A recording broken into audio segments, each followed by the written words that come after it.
So good morning. My name is John Bischoff. I will be sharing my screen and presenting a lecture on intracellular ice formation. So this work is related to ATP-Bio. This is our NSF-ERC, but it's also a part of a graduate course that I'm teaching, ME and BMEN 8381. I'll start by reminding you about the thermal regimes in biomedical applications. So this is where thermal bioengineering takes place. So basically at high sub-zero and above physiological temperatures, you have conventional hyperthermia and mild hyperthermia, usually oncological applications. You also have hypothermia, such as hypothermic preservation for organs, or very high temperatures that are used in surgical procedures, which we're not going to talk about today. But we will be talking about this regime where cryosurgery and cryopreservation takes place. So intracellular ice formation really is mostly in this, lower sub-zero temperature range, and sometimes also in the cryogenic regime, although mostly between 0 to -40. So the two big applications where IIF is important is in cryopreservation, where we freeze down and store various cells and tissues. And this is a big part of ATP-Bio, so trying to maintain living biological systems in the cryogenic state. Sometimes these are partially frozen, which is where IIF takes place, and sometimes they're vitrified. And the point of vitrification is actually to be in a glassy state and avoid ice entirely. So in order to avoid ice, we also have to understand ice and model it. And so that's a big part of this lecture. Cryosurgery is another important application of that freezing regime between 0 to -40 and even lower. And this is where we're using freezing to destroy diseased tissue. This is an example here from Biomedical, which was purchased by BTG and is now part of Boston Scientific, where they're using small cryogenic probes to actually freeze the prostate, and in particular cancer within the prostate. And the interesting thing is that this is actually a balance between freeze destruction of the cancer and trying to keep tissues alive around the cancer. And an example of that is the neurovascular bundle. If you overfreeze, you can actually damage the nerves. If you damage the nerves, then you can have erectile dysfunction and other complications after a cryosurgical treatment.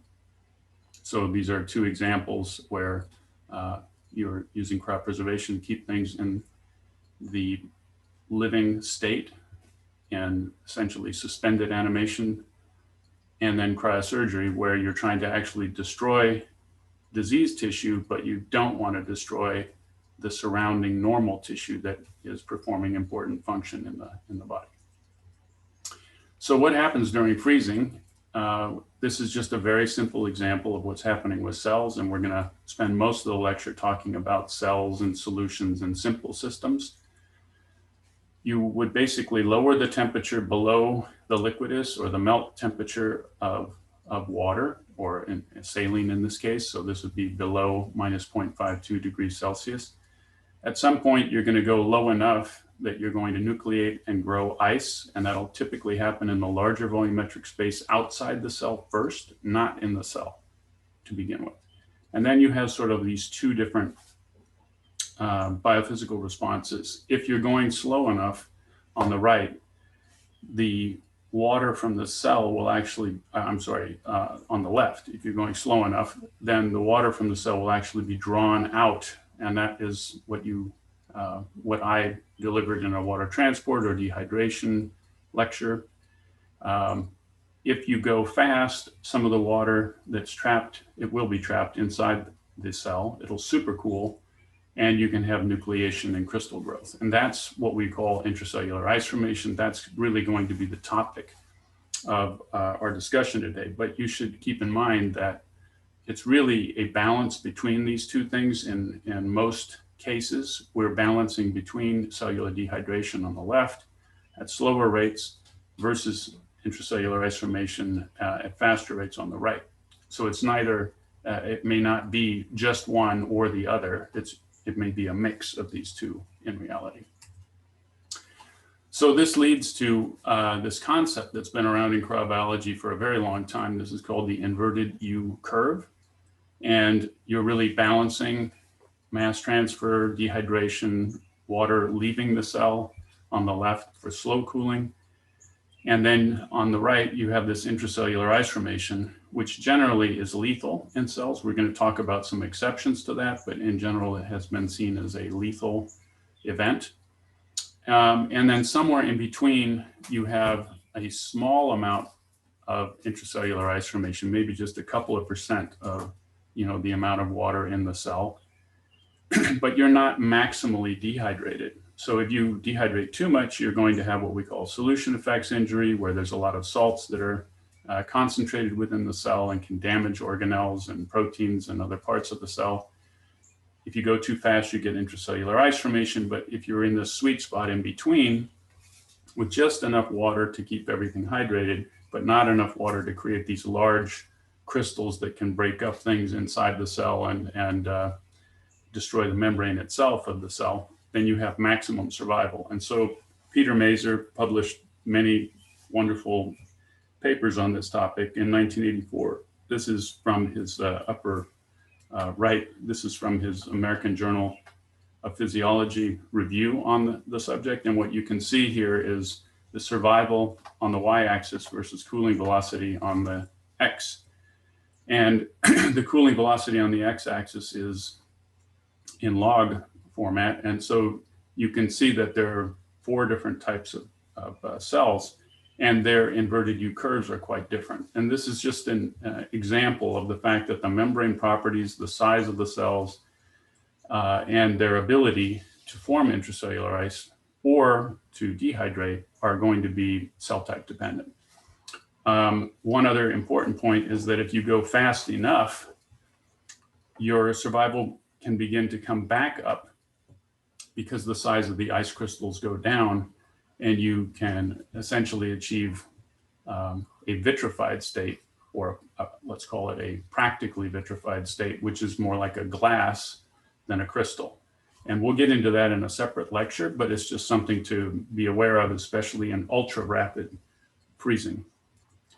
So here's some older work from Ferrand, published in the Transactions of the Royal Society back in 1977, where people were beginning to try to really look at this with free substitution. So this is an electron microscopy approach where you can actually substitute for the ice with a solvent, something like methanol or acetone, or something that has water carrying capability at sub-zero temperatures. So you have an essentially frozen system, a water hydrated frozen system, and you then substitute for the water in that system with this other solvent.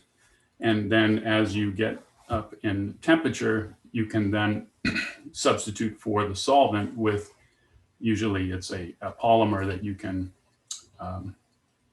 polymerize when you're up at room temperature, and then you can slice, stain, and observe under the electron microscope. So what you see on the left here is a cell that is likely alive, possibly vitrified, and there's no intracellular ice that's noted. You can read how they did this. They actually partially dehydrated the cell, and they added a cryoprotective agent, which is an antifreeze molecule, to actually achieve this. So they're really figuring out a way to get the water out of the the water out of the cell prior to reaching the full deep cryogenic state. If you look at the other two here down on the bottom, they did not add cryoprotective agent, and they just froze directly at minus 196. And you can see that depending on the rate, you get rather large ice crystals, these ice, basically the white voids on the left, or more granular, quite small ice on the right. both are intracellular ice formation, and both of these cases, the cells are dead. In the case of the upper one, the cellular survival was high, in part because of the CPA, the cryoprotective agent, being present. So this is just sort of an example of what, some of the literature has shown a lot. There's a lot more literature on this. This was just an introductory example. So what does this look like dynamically? This is a Dunning AT1 cell suspension. It's a prostate cancer cell line.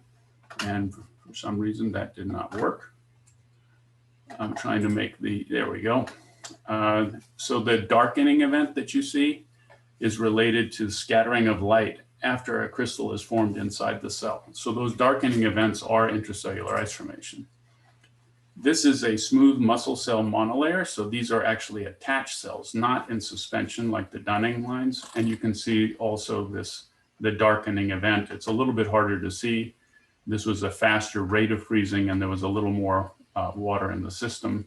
And the crystals that formed around the cell are obscuring the cells a little bit. But you get the idea.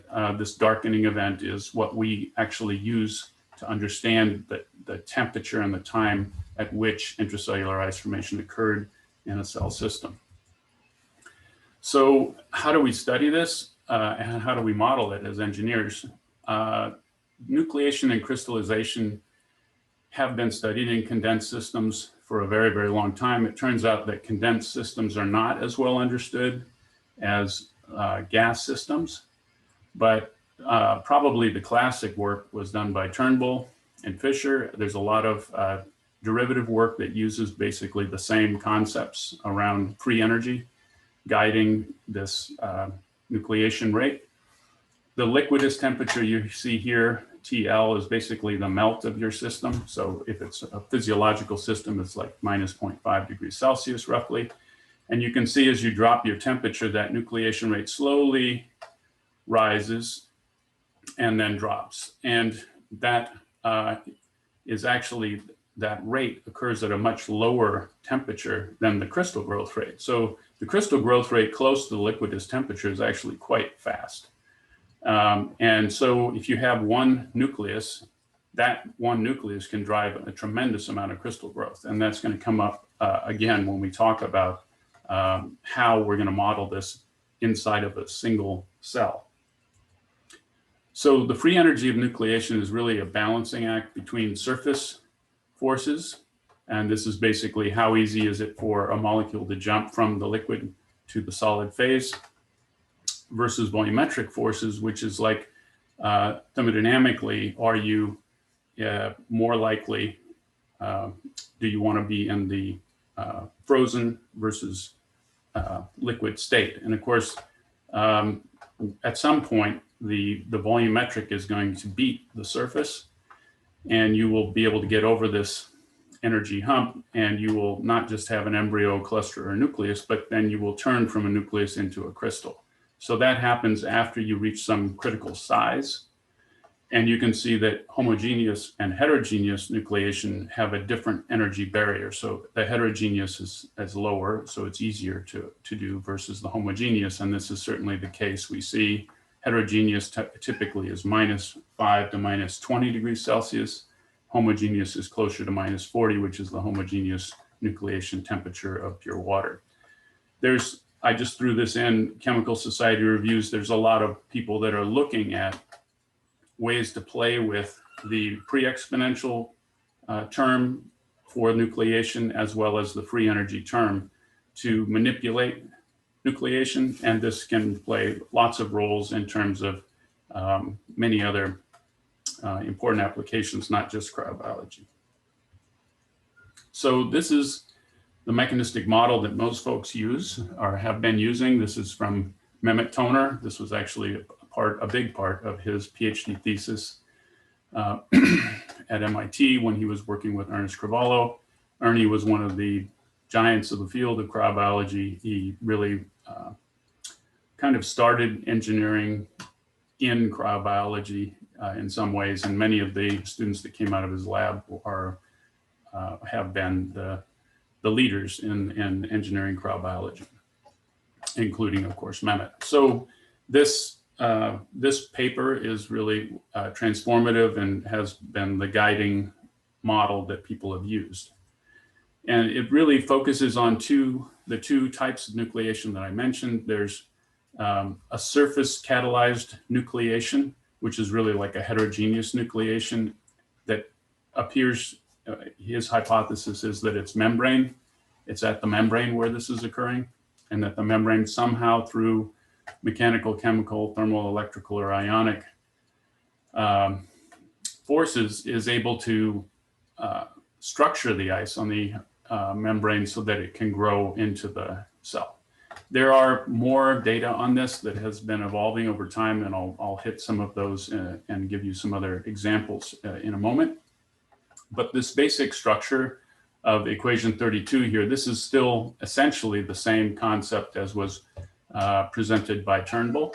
And then you have a pre-exponential omega and an exponential kappa term, where the pre-exponential is really related a lot to the ability of the water molecule to jump and join, so area dependence, and kappa is more related to the free energy in terms of like the thermodynamics of the state volumetrically for the nucleus to form and grow. And so there's both this surface catalyzed nucleation as well as a volume catalyzed nucleation. This relates to essentially, the heterogeneous terms -5 to -20, and volume catalyzed isn't quite homogeneous nucleation, but it's very similar because it's happening within the volume of the cell. And there are some weak nucleators there, so it's a little bit more effective than just simply in water. But you have to put these both together to have a full model. And so this is just how that model works against data. You have a cumulative fraction of internal ice within the population of cells that you're looking at. And you can see, 126, in this case, it was oocytes that he's looking at, temperature range on the x-axis. And he's able to, at 120 C per minute, get a very nice match between his theory and the actual data sets. If he starts changing the concentration from 200 to 1035 milliosmol, you can see the two different forms of IAF occurring in the population. So again, at the higher sub-zero temperatures, you have just surface catalyzed nucleation. As you begin to get to these lower temperatures below -30, you have this volume catalyzed nucleation that begins to pick up and influence the IIF in the cell population. So this again is what it looks like. Here's at 100 C per minute. Here's 400 C per minute. This is a hepatocyte system, liver cell system, isolated in suspension. And at 100 C per minute, you can see that some of the cells are dehydrating, whereas one forms intracellular ice. At 400 C per minute, which is quite a bit faster, all of the cells are basically forming intracellular ice, and you do not really see this dehydration effect. And so that goes back to my original point about, this is a competition between these biophysical events, water transport and intracellular ice formation. Here you see this is just the heterogeneous part of the probability integral for nucleation within the cell. And the assumption is, because of what I mentioned before, because nucleation is so low and crystallization so high in rate as you're in those high sub-zero temperature ranges, that if you have a single nucleation event in a cell, that basically crystallizes the whole cell. So we basically model nucleation. We don't model crystals here in this case because the crystallization is considered instantaneous. So there's a bunch of different parameters, and there's cell type dependence for sure that we can see. And this is just looking at the literature. And this was captured in Critical Reviews in Biomedical Engineering paper that I wrote with Xiaoming He. And you can also see that there is attachment dependence. So the type of model system that you look at will matter. So if you look at cell suspensions, they are less likely to form intracellular ice versus confluent monolayers. or single attached cells. And you can also see a shift in the viability curves because of this type of behavior. So attached cells, because they have a higher IIF, they basically shift over to the left in terms of their inverted U versus suspension. And so this is, here are a couple of papers that go into this. Erin Grassel did her postdoc with me some years ago. She's at Medtronic now. And we really have to think about how IIF now works in these different systems, because it's not just a suspension. Now, suspension is where we started because that was the easiest to study. But a lot of times now our systems are more complicated, all the way up to in vivo tissues. And so this is just kind of talking it through a little bit. You know, there's cell-cell, cell extracellular matrix interactions, and maybe there's vascular structures, maybe they're not. And so these, all of these things can affect intracellular ice formation. So the membrane is further implicated. You know, this was already hypothesized by Mehmet. And so one of his first PhD students, Jens Carlson, studied this with Shannon Stott, and did high-speed video for the first time on cells. And I apologize for the grainy nature of this. And I wasn't able to get the video to work right before the lecture, but I encourage you to go to the actual paper and download the video. You'll be able to see this. It goes by pretty quick. And so by taking these screenshots, basically we can see this darkening event, and we can see that indeed it's really happening at the cell membrane where the inception of the ice is occurring. So Jens studied this in many different ways with some of his students, Shannon, as well as Daniel Iremia. And what he's showing is, again, what you already saw in some of Jason Acker's work, is that if you take, you know, suspension versus, you know, attached cells, cells that are in contact with one another or even confluent, that will change the probability, tending to increase the probability for intracellular ice formation. Jens also studied what he calls paracellular ice penetration as a mechanism for how ice moves between cells that are actually attached to one another. And this is a paper he published in the Biophysical journal in 2013, again, using high-speed video to track how the ice was moving from one cell to another. And he has this hypothesis about paracellular entry. And the more the cells are connected, the higher the likelihood of this event. And so it's a very nice study where he's basically showing this new way for ice to move between cells. So again, cell attachment, cell-cell contact matters. And so this was from a paper that our group did with Alison Hubble back in 2006. And you can see that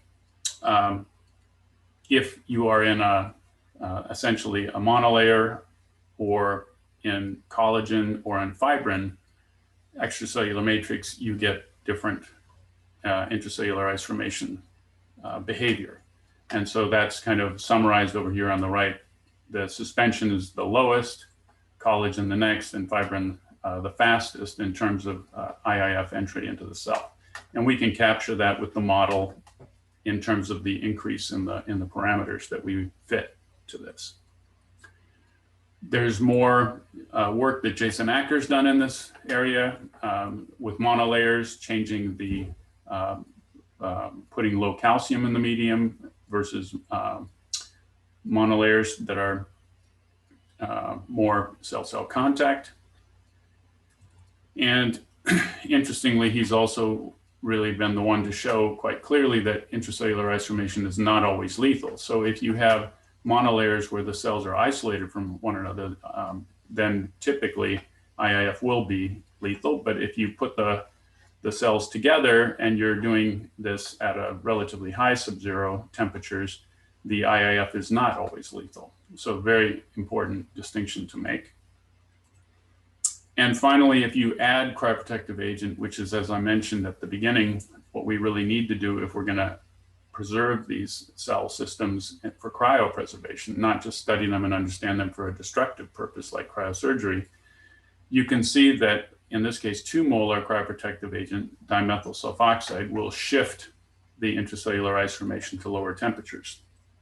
So we can study that, we can understand that with cryomicroscopy. We can also model it, which is what Jens did for his PhD. And you can see this is a very nice graphic for glycerol, which is a CPA. And he's looking at this for a particular cell type where the cooling rate is on the y-axis, the initial glycerol concentration on the x. And what he's trying to understand is, well, okay, how do I get beyond this crystallized fraction greater than 10 to the minus 3 to this crystallized fraction less than 10 to the minus 3? And that's essentially vitrification. So crystallization knows, if you will, this is to be avoided. And so there's sort of 2 ways of getting there. One is, for this particular cell that he was studying, you either go very slowly so that you're pulling the water out, as Farrant did in that first free substitution example I showed you, and you can kind of get under it, or you go extremely fast and then you can get over it. Now, I think some of these numbers here have been questioned by others, and maybe you don't need to go quite this fast, but this concept is essentially correct. So here are some critical cooling rates and critical warming rates that are needed for vitrification, which is again reaching this crystallized fraction of less than 10 to the minus 3, which can actually preserve the system.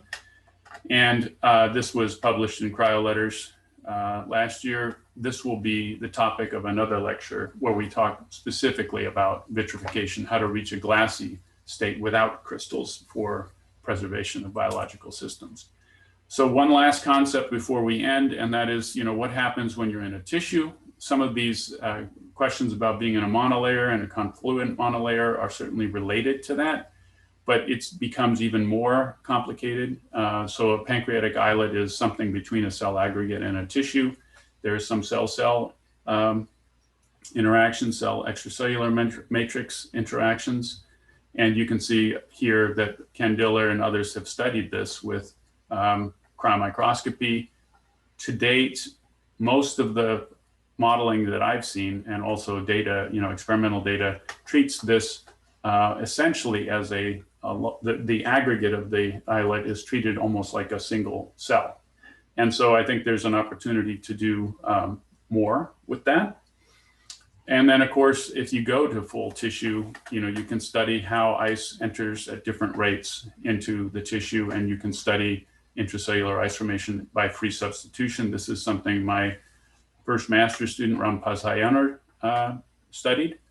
And you can see very fast rates in the upper left, and then slower and slower rates until you get to 5 C per minute, where essentially the hepatocytes, which are dark, have lost all of their water into the vascular extracellular space. And then you have these competing rates in between at something like 400 C per minute in B and something like 50 C per minute in C, where you clearly have ice forming outside and inside of the cells. And then we can model this with a different type of model called the Crow cylinder, and that again will be a topic for another lecture. So in conclusion, supercooling, really the temperature difference between the liquidus and the temperature below the liquidus, that delta T is what's driving nucleation. And crystallization occurs after nucleation, and this rate is typically higher than nucleation when you're close to the liquidus. The nucleation of ice is a balance of volumetric and surface free energies, and when the volumetric term dominates an embryo, of ice will form and can grow, and this can occur by homogeneous or heterogeneous nucleation. IAF can be measured by cryomicroscopy and mechanistically modeled with this PIF model from Toner. The IAF depends on cell type and cooling rate. The model system, is it suspension, monolayer, cell, tissue, et cetera, and the presence of cryoprotective agent. It's generally considered lethal, but it can be non-lethal in certain cases with cell-cell contact, such as Jason Acker has shown. So here are some IAF references, some more references. and some homework to think about in terms of what we've learned from this or what we can extrapolate from what I've shown you today. Thank you very much for your attention.